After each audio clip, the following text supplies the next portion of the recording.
A partir de este punto más general, digamos, que tiene que ver con la cuestión, digamos, del proceso de investigación, ya los autores bajan de este nivel de abstracción, digamos, de los paradigmas, etcétera, que después lo vamos a retomar, y se sitúan en un nivel más específico.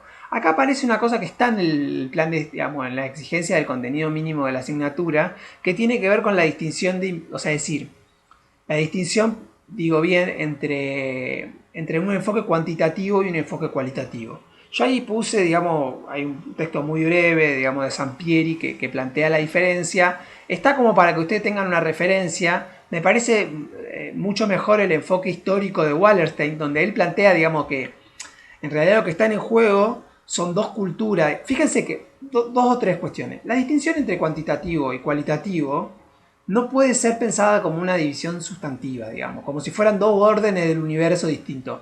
Yo no me quiero meter muy teórico acá, pero es decir, durante el siglo XIX, eh, o sea, durante el proceso de la revolución científica hubo toda una revalorización de los enfoques cuantitativos, ¿tá? Que estaban como, si se quiere, digamos, dejados de lado durante la época de la Edad Media. No voy a meterme en la historia de la ciencia, pero digamos, básicamente lo que hay es una recuperación, digamos, de lo cuantitativo como una forma de observación de la naturaleza y como producción de conocimiento y como revalorización del aspecto cuantitativo. Eso tiene que ver también con el mercantilismo, el desarrollo del capitalismo, etcétera.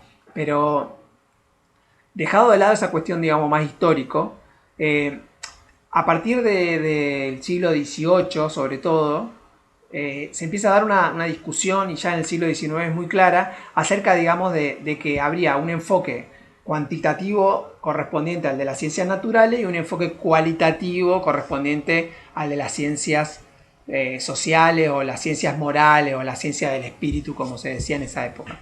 Entonces, más allá, digamos, de esta cuestión histórica, lo interesante es entender o pensar si esa definición, digamos, esa separación tan clara corresponde, digamos, más bien a una cuestión de formas de ver la ciencia en general o corresponde a los atributos de la realidad. Yo más bien considero que tiene que ver con lo primero, es decir, no hay propiamente, no es que la realidad no pueda ser enfocada de manera cuantitativa y de manera cualitativa, sobre todo la realidad social.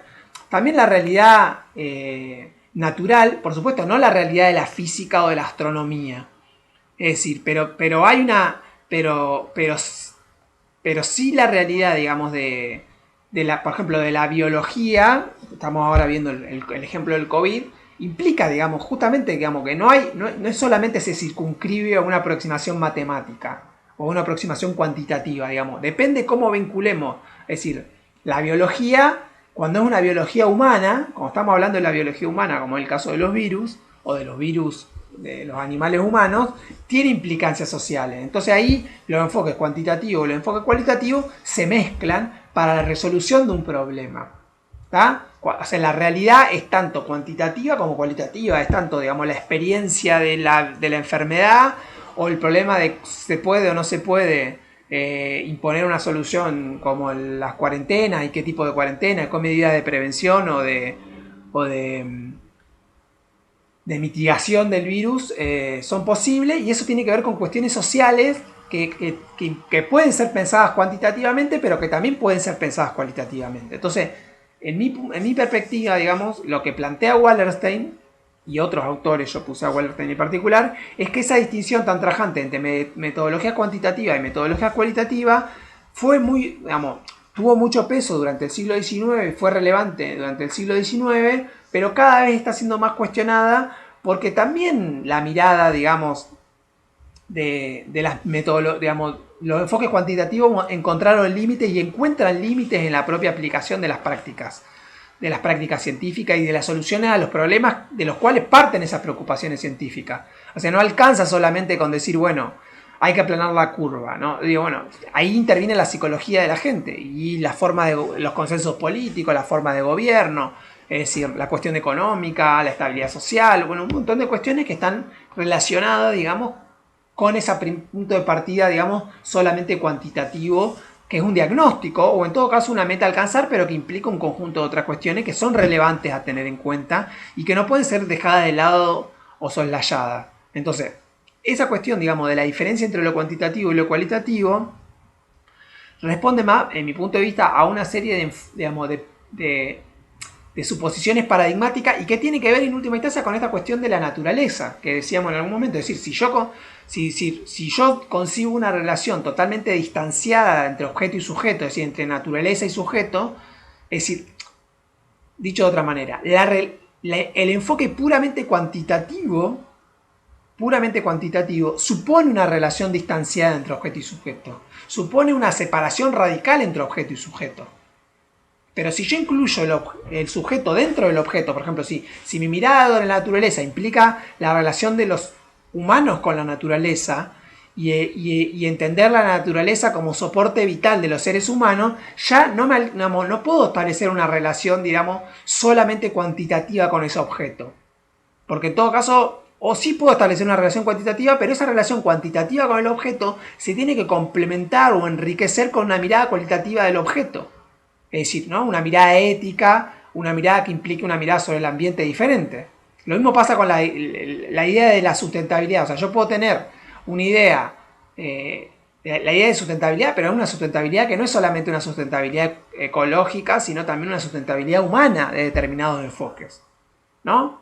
El problema del déficit fiscal. El problema del déficit fiscal no es solamente un problema económico de equilibrar el déficit fiscal, sino también que implica un problema social y político. Es decir, entonces, a la hora de pensar el problema del déficit fiscal, si uno reduce el problema del déficit fiscal a una mirada puramente cuantitativa, bueno, eso implica también decir, bueno, hay que despedir o echar o bajar el sueldo. Bueno, eso tiene consecuencias sociales, etcétera, etcétera, que no pueden ser dejadas de lado en una mirada científica integral, digamos, ¿no? Una mirada científica del problema, porque justamente lo que tiene que hacer una mirada científica es incorporar estas distintas dimensiones que están en el problema en cuanto tal. O sea, el problema en cuanto tal, como, digamos, tal y cual, como se presenta, digamos, históricamente el problema, es un problema global, que implica cuestiones éticas, cuestiones valorativas, distintas cuestiones. Entonces, el enfoque, si verdaderamente es un enfoque crítico y no dogmático, tiene que incluir estas cuestiones. Eso para plantear, digamos, que esta distinción entre lo cuantitativo y lo cualitativo es más una cuestión de puntos de vista o de cuestiones de decisiones paradigmáticas que cuestiones propiamente dichas inherentes al objeto. Es decir, no hay en el objeto, justamente como el objeto que lo construye la mirada, si yo voy con una mirada cuantitativa, ya construyo el objeto como una cuestión cuantitativa. Y si a la inversa voy con una mirada solamente cualitativa y dogmáticamente anticuantitativa, también construyo una relación con el objeto. Entonces ahí es donde me parece que hay que pensar de una mirada, digamos, más mixta o una mirada más problemática de los objetos, a ver cuáles son todas las dimensiones que están incluyendo ahí. Si yo miro el objeto desde el punto de vista de los paradigmas, o sea, lo problematizo de lo que yo estoy construyendo, cuáles son las miradas posibles hacia ese objeto y cuáles son las miradas que implican las metodologías, sobre la base de la crítica de las metodologías de la investigación, sobre la base de las críticas de las investigaciones anteriores sobre el mismo objeto, bueno, yo puedo enriquecer la mirada de ese objeto y ampliar la mirada de ese objeto. Obviamente no es una tarea de un individuo o que un individuo pueda resolver, es una tarea de la práctica científica en el sentido más amplio. Bueno, dicho esto, lo que quiero hacer es problematizar esta mirada tan dicotómica entre lo cuantitativo y lo cualitativo. O sea, lo cuantitativo es lo preciso, lo cuantitativo es lo exacto, lo cuantitativo, o sea, ¿no? Fíjense, ciencias exactas, ¿no? Las exactas, entonces, ¿qué lo puede? Yo en realidad cuando estoy definiendo ciencias exactas, lo que estoy haciendo es definiendo a las demás ciencias como inexactas.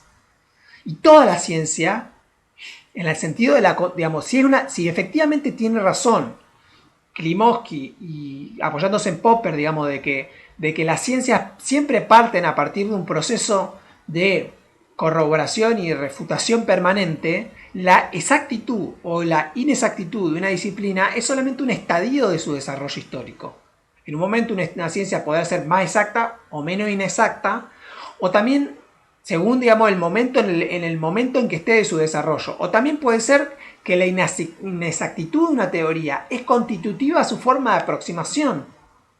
Es decir, o de la aproximación de su objeto, porque la aproximación de su objeto tiene que ver, está disputada, es problemática, no logra los consensos. Entonces, Hay teorías que logran mayores niveles de consenso en relación a cuáles son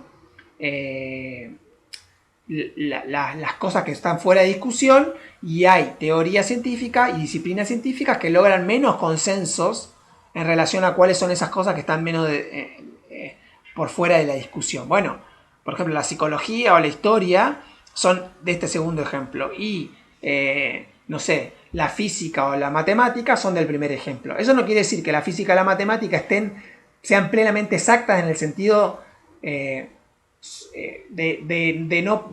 nunca tener revisiones, de nunca tener problemas, de nunca tener desafíos en cuanto a la revisión de sus propios puntos de partida y viceversa, digamos, ¿no? En todo caso hay diferentes niveles, diferentes aproximaciones a problemas que pueden ser o no comunes, digamos. Un poco eso es lo que quiero plantear, digamos. O sea, con esto no estoy quitando, digamos, relevancia a la distinción. Me parece que la distinción entre cuantitativo y cualitativo, ciencias naturales y ciencias sociales, es una distinción muy relevante, nos ilumina en relación a cómo encarar la resolución de un problema o cómo confrontar un problema que nos surge de la realidad y cómo problematizarlo para la producción o bien de soluciones, o bien de una teoría que nos lleve a soluciones, o bien de revisión de teoría. Pero esta división, más que tomarla como algo dado, la tenemos que problematizar poniéndola en juego con el objeto. Eso es lo que me parece interesante. Hago un alto para que los videos sean más cortos.